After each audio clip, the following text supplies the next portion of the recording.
I'm going to go back and edit this. Good afternoon. So I came on because obviously there is breaking news. I feel like we are being psychologically tortured. I really do. I feel like as a people, we are psychologically and systematically being set up for this traumatic syndrome that we all are suffering from. So today, the Department of JustUs, yeah, that's right. That's what they are. The Department of JustUs, and when I say just us, I mean just us white folk. The Department of JustUs decided that they were not going to bring charges against the officer who choked out Eric Garner, the officer who used a chokehold that was prohibited by the police department, the officer who was cleared by the Staten Island district attorney's office because they did a sham presentation in the grand jury, the officer who recently had administrative and departmental charges in a hearing or a trial for which we don't know the result of that. And most recently now, which is breaking news, which is, it's like the Pavlovian response, right? And I know a lot of, I curse a lot, but I'm smart. So, don't get this shit twisted because I curse that I'm not intellectually astute. I am. I'm smart, but I'm hood all day. And that's, I'm going to interact those two things. And if you don't like it, then turn my shit off. But it's like a Pavlovian response almost. And they know, and so they do things like breaking news, when all along, you already knew that there would be no charges against this man. You already knew that the Department of JustUs were never going to say, hey, yeah, you know what? That white guy violated the constitutional rights of that black guy. You know why that's not going to happen? Because we have a very long legacy in this country of how the law regards black people. Let's start with Dred Scott. Chief Justice Taney made a very, very important observation in that case. And in that case, he said, basically, that black people have no rights that which the white man is bound to respect. No right. Let me say that again. This is the Supreme Court of this land, the highest court in our land, the highest judge on that court, the highest judge, the chief judge. He said it. He said it in a written opinion. No compunction there. But you black people, you're not even citizens of our land, and you don't have any rights that we are bound to respect. The vestiges of that legacy are played out every day in these courtrooms. Every day, which is why when we talk about reparations, we cannot talk about reparations for slavery. We cannot. We have to talk about reparations for systemic racial discrimination and all the vestiges of that discrimination, right? Whether those were housing discrimination, redlining, Jim Crow, everything that stemmed from that. Reparations is not just from the institution of slavery, but everything that came from that flowed therefrom. And right, so today what we're seeing is only more of the same. This is America returning to what was great for them. What was great for them. And now we have a president who stands and says that if you don't like it, you don't like that that Department of JustUs is not charging Eric Garner, you know what you could do? You can fucking leave. That's what he said. You can leave. Right? And so now everyone is, oh, that's very xenophobic. He's a racist. But I'm not going to take that. I don't want to take that approach. I'm an attorney. I'm an intellectual. I'm an academic. So the first thing that I'm going to say is, wait a minute. The Constitution. The Constitution, that document that was written so many years ago, hundreds of years ago, when none of us were born. Right? That document is still the law of the land. And you know what that document says? That document says that I have the right to complain. The First Amendment says I have the right to petition my government for the redress of grievances. That means that if I don't like this shit, I have a duty to bring it to the attention of the government to address my grievances. I get to do that. I don't have to leave, Donald Trump. I don't have to leave. That's not required. In fact, I have the right to stay here and complain.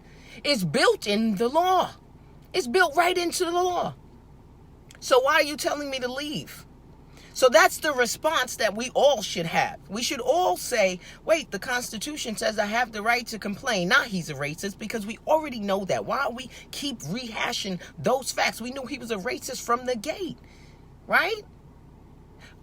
He didn't leave when he complained, right? When he complained about the first black president who wasn't really an American citizen, right? When birtherism was a big deal and he was complaining.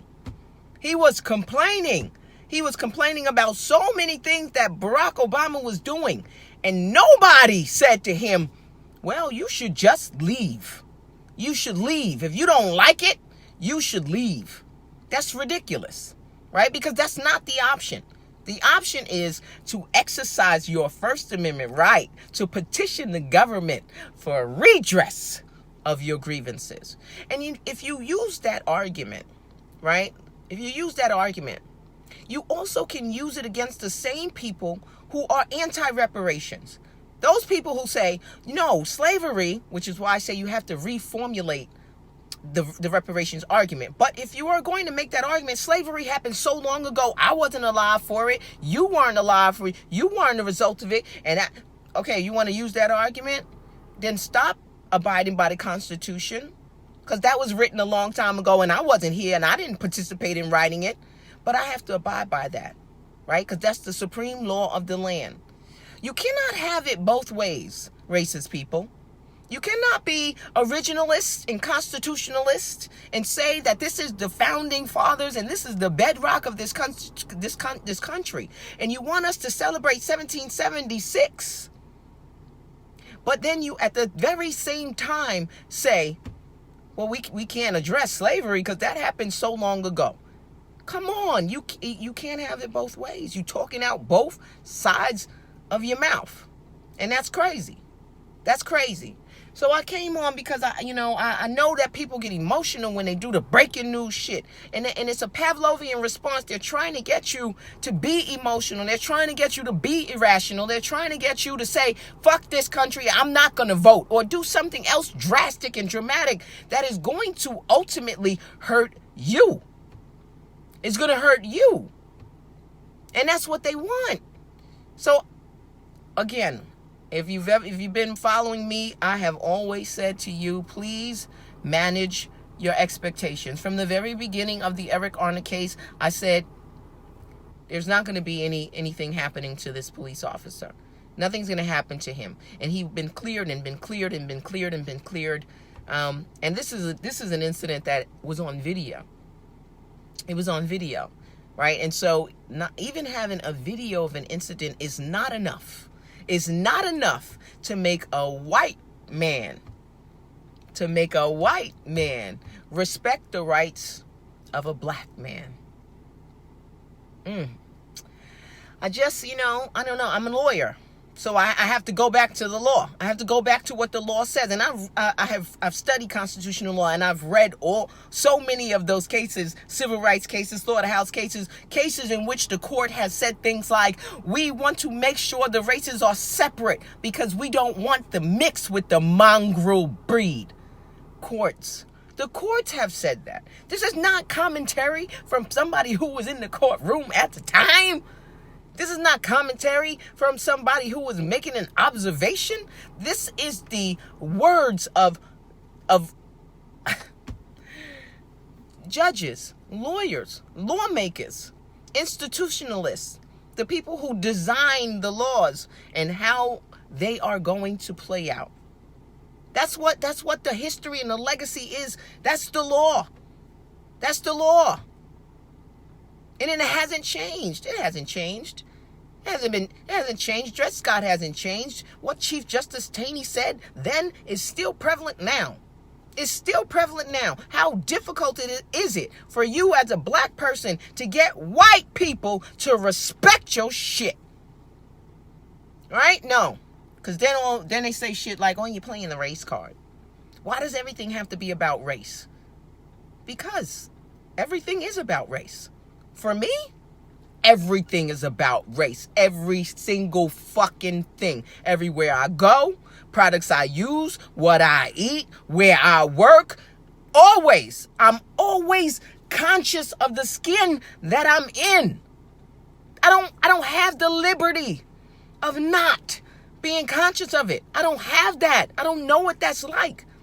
Right? But I'll tell you, it's really good to have white friends who know what that's like. I think it's important.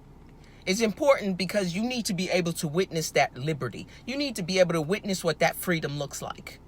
Right? And if you don't have, I don't just mean, your coworker that you know from, I mean real friends that go to your house and know your mama name. Real white friends. Like I have white friends that I consider family. Right? And until you get to be around them and see how they navigate in the world, you really don't appreciate how differently they operate than you do. Right? It is mind-blowing. It is eye-opening. And it will make you do some work. It'll make you consider how you move about the world. Right? It'll make you recognize the constraints that you've put on yourself as a person of color. It is, I'm telling you, even in the way that we deal with our children and how we limit them when they are in space, when they are in spaces, right? We want them to be small and quiet. And then we see white kids running around losing their fucking mind. You know why? Because they've claimed that space. They've claimed the space. And so I let my kids run the fuck around. You better go tear some shit up. Go knock some shit down. Go claim some space. Right? But the observation is important. And I encourage you all to do that. But just for purpose of today, manage your expectations, fam. Don't buy into the bullshit that is happening with the JustUs department and the Eric Garner case and Trump and more bullshit with Mueller coming to testify. This is cyclical trauma that we all are subject to on a daily basis. You have to extract yourself from this stuff. You really do. You got to turn it off and turn away. And I'm not saying don't be informed, but don't be reactionary. And I know I've explained to them many times the difference between a reaction and a response. We all need to be responsive, right? Responsive. We don't need to be reactionary. Reactionary means that we are void of thought, that we are only responding on our emotions, right? That's a reaction. But responding requires you to stop. It requires you to pause and be pensive about a thing.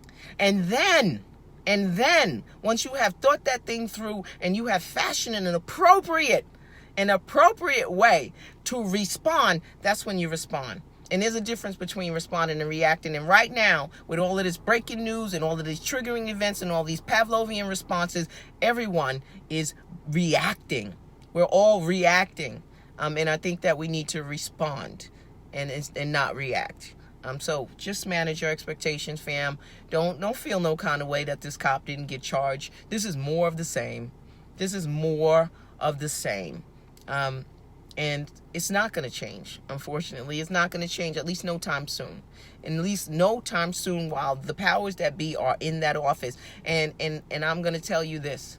The way things are going, this president, this racist, xenophobic president who admittedly grabs pussies,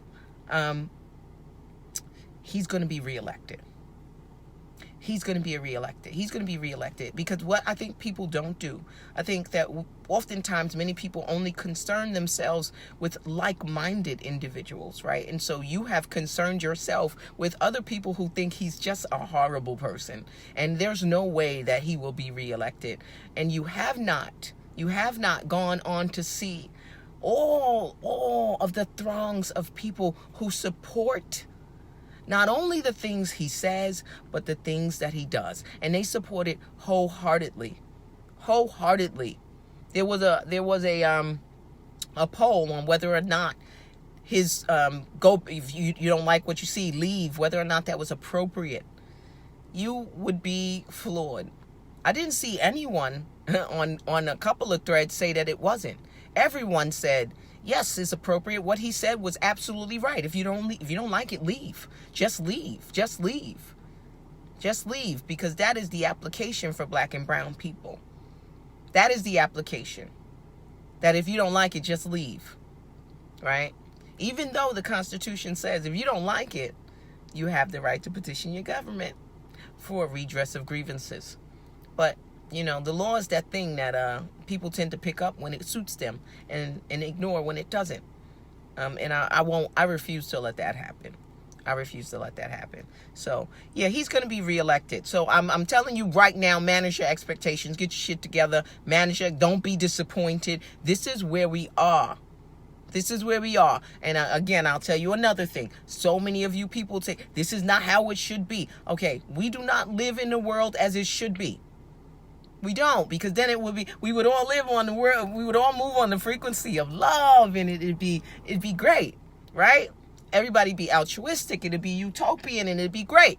But that's not the reality. We don't live in the world as we want it to be. We live in the world as it is. We live in the world as it is, and we got to take it right now as it is. And as it is pretty fucked up. It's pretty fucked up, right? And I don't pretend it's anything other than it is. I just need for us to manage our expectations. I need for us to not be reactionary. I need for us to not have a Pavlovian response, because they dangled some shit in front of your face, and they know that they can trigger you in some way. We can't leave. Our ancestors built this country.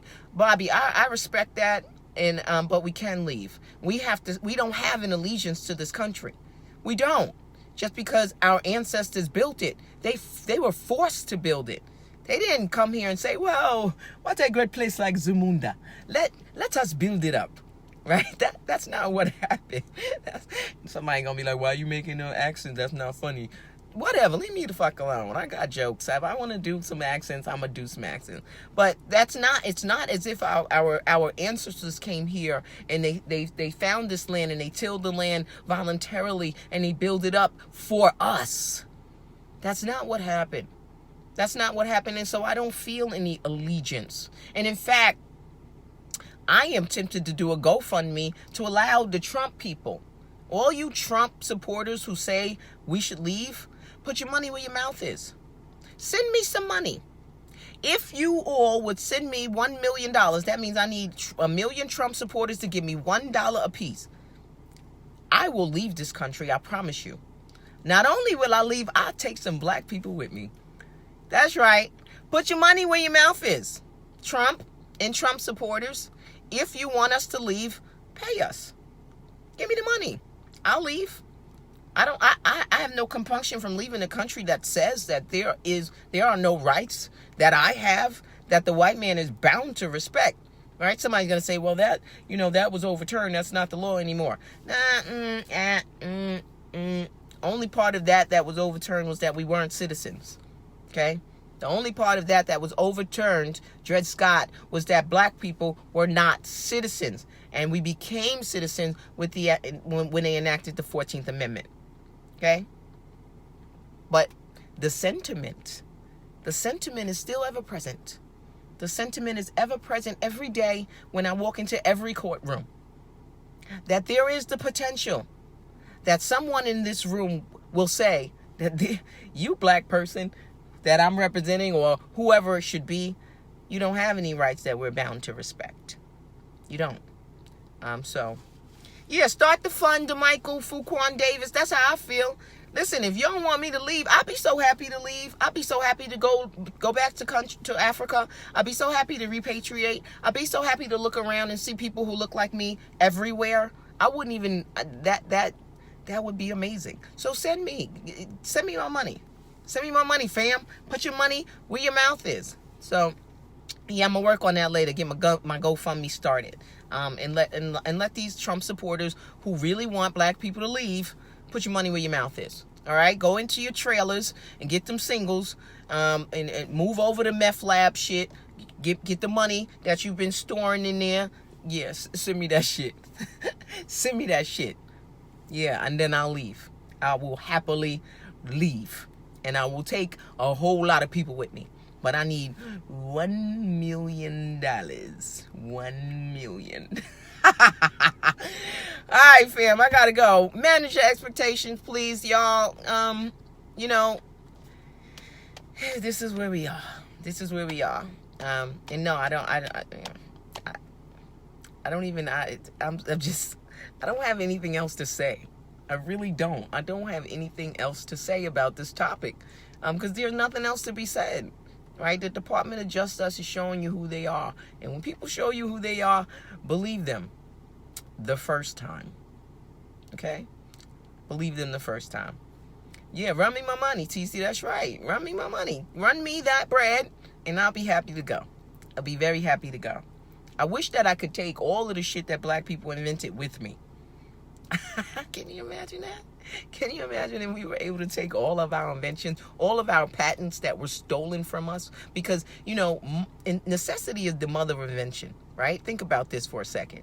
And the only way that you know something needs to be done is because you actually worked it and you're realizing that there's a deficiency somewhere, and so you're going to create something to fill that void. The only people that were doing any fucking work were slaves. Right? And so cotton gin and all of those things that were created to make the work easier was done by the people who were doing the fucking work. Right? And so they came up with the patents, but, you know, you're not a citizen and everything. So, you know, you ain't going to be able to file this patent. And yeah. And so a lot of the patents were stolen by the slave owners. Right? I know I'll be going all off on tangents and shit. I'm sorry, but this how my mind works sometimes. But yeah, I'm just thinking if we were able to take all our shit with us, you motherfuckers be begging us to stay. But anyway, yeah, I'm gonna get my GoFundMe together and then we'll see. Cause I'm about tired of this country. I had enough, and you know, I'm ready to go. I'm ready to go. I had enough of being the mongrel. I had enough of being, of not having my rights respected. And it's time to go. So, I love you. I really do. Manage your expectations. And, you know, get your money together so we can get the fuck out of here. Ike speaks. Peace.